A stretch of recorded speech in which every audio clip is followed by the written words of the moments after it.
Hey there, cats and kitties. I am the Blues Man, Johnny Blues, and with this video, we discuss my thoughts on episode 3 of the anime series, Fuuka, for all intents and purposes within which are we seeing the melodrama continue. This is something I touched upon in my episodes 1 and 2 discussion video. It's almost a hybridization, a mesh of the sort of typical daily soap opera melodrama and certain elements of typical anime tropes being meshed together in the storytelling of this show. And it's something I find largely forgivable as someone who enjoys and is invested in the characters. I can largely forgive it for its predictable elements. That isn't to say that they're telegraphing every twist and turn in the story that you're going to encounter. Thankfully so, as the case may be, there were a few surprises turned around in this episode for me that I didn't see coming, but there are elements to do with those surprises and then how the episode basically rounds out by the end that I did see coming. It's kind of one of those things where you can perceive on the periphery where they're probably going, the other leg drops, and sure enough, that's exactly where they've gone with it. And it's not something I find to complain about, really, just to point out there, because I'm sure people who aren't invested in the characters, who don't like them as I do, might get exacerbated because they've been there, done that with a lot of the story tropes going on in this particular series. But for all intents and purposes, we're picking up right where we left off at the tail end of the second episode, with Fuuka inadvertently saddling Yu and their mutual friend Mikasa up for this band group thing in their school, and immediately following thereafter, does Fuuka realize there's no way they can really afford the instruments on her allowance alone? How are they going to manage that? How are they going to get this off the ground? And the teacher interjects, well, why don't you go, because it is summer break, why don't you go to the beach, a beach house, get a job? And I'm thinking, what are they going to house sit? This isn't going to be awkward at all. But as the case may be, they're actually getting a job in a sort of restaurant shop, framework on the beach.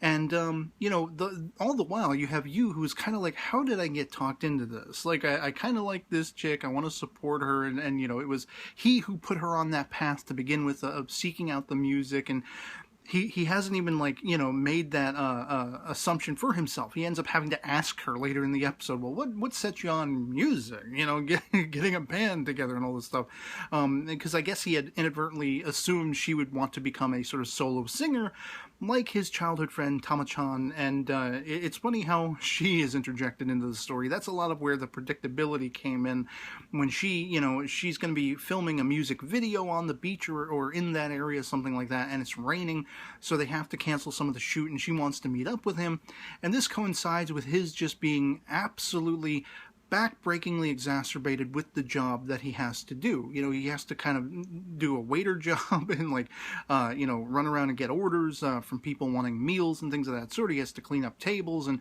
he's really horrible at it. This is where you see that socially inept aspect of his spending all his time online on Twitter and everything coming to the fore and really ruining the situation for him.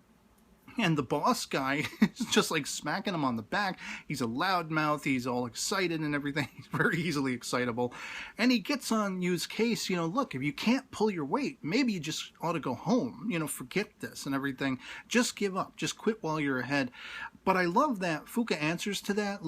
In as much as she is surviving on the support of Yu, she feels care and concern for him as well, and friendship toward him as well. I don't think there's necessarily any romantic interest on her part, but there are fleeting moments where he's looking at her, in the bikini and everything, and he's pushing her on the floating device on the water. He's looking at her butt and everything right up in his face. Such like that. And of course he does have those little hints and whispers of, I'm kind of attracted to her. But I don't know if she's seeing him as brotherly or just friends and that's it. If she's even heterosexual, she might be gay, she might be a lesbian, and she might be into women. That might be why she is so captivated by his former childhood friend, who is the up-and-coming singer Tama-chan, Koyuki. And I just find it interesting, they threw in the sort of shocking twist, if you will, air quotes we'll use for that one, when they are out on that flotation device and, they end up getting caught in the current, or because he's not watching where he's pushing them, he's swimmed out beyond, where they can get back safely to the shore. And so she inevitably falls off the flotation device, Fuuka that is to say, and her leg is cramped, so she needs to be saved. But then we find out that in his trying to save her, he almost drowns, and there's this whole CPR kiss that ensues. And it's just like, yeah, you're getting them closer together, but in an awkward sort of, framework that I don't know where it's going yet. I don't know if there is meant to be some sort of romantic flair between them or not. The love triangle thing, which I perceived was up and coming, little did I suspect we'd actually have it full-fledged by the end of this episode, after all the working together, after all of the friendship and support. Effectively Yu gets a text from Koyuki who says, I'm filming in the area, and we had to cancel for a little while because of the rain. Can we hang out? Can we meet up? It's the first time they're meeting up since they were kids, and of course they do this, and she talks about bringing fireworks, but then all they have is sparklers. So there is that level of, you've seen it in anime before, it's kind of romantic. They're sharing sparklers together under their umbrellas, hunkered down on the end of this pier. And he ends up complimenting her, you've gotten very pretty in growing up. And then he tries to pass it off when it looks like she's uncomfortable by saying, well, I mean, you kind of have to. You're this up-and-coming, hot young singer. You're made to look very beautiful and pretty and everything. And it does kind of get adorable because, of course, she's like confiding in him, whenever we're together, I just want to be Tama-chan. I don't want to be Koyuki, this famous singer. I want you to be Nico, the nickname she has for him and everything like that. Down to earth, bring it down to earth, and just be us, just be ourselves. And he is completely oblivious.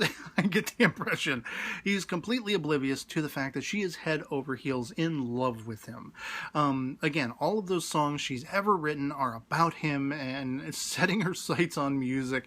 They talk about the whole band thing, oh, I hear you're going to be involved in a band, and who are you in the band with? And it's a girl in my class, and this gives her pause. And I knew in that moment, I was like, Fuuka's coming. She's going to be here any second. Something's going to happen. She's going to see them, Like, how's she going to react to that?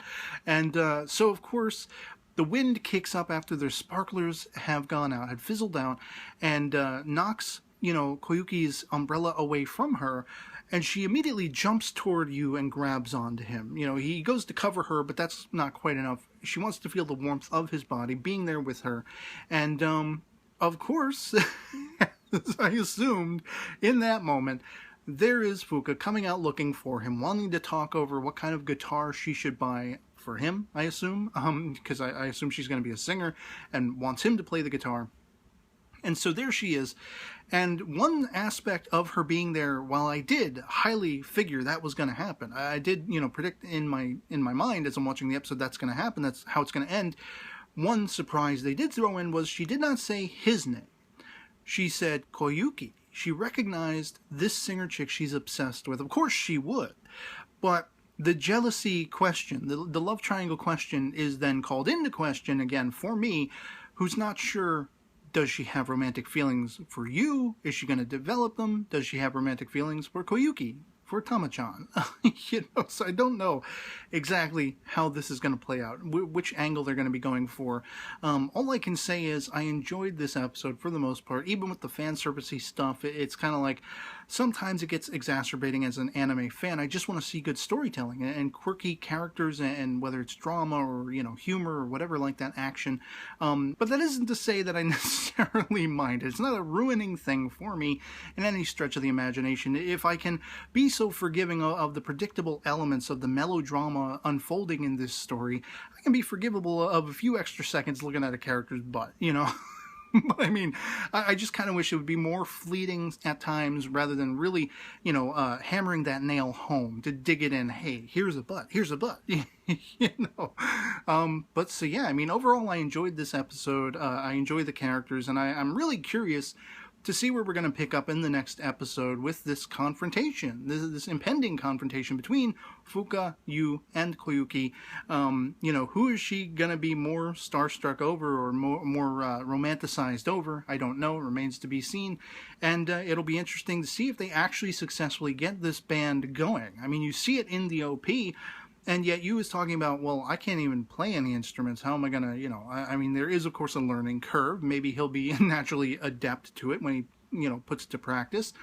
But, I mean, for somebody who's a complete novice and just how bad we saw him in this job framework, Fuuka called him out on it. You're going to have to get used to being in public and speaking loudly and with a sort of authoritarian nature to be a musician, to be a sort of, public face and all this kind of stuff. So it's really going to be interesting to see how this affects him as a character and what, trials and hurdles he'll have to leap over and go through to attain that for Fuuka, and whether or not he'll find a love for it and a passion for it in his own life, for himself. So otherwise, I'd love to hear from you guys in the comments below what you thought of episode 3 of Fuuka, if you watched it as well, if you're still sticking with it, if you're still enjoying it as much as I am, whether or not you found the elements of the story to be predictable, as I refer to them as being for myself. Again, as I say, thankfully they aren't telegraphing things, so you can see everything coming from a mile away. That whole almost drowning thing, it was kind of like, really? They're putting this in here?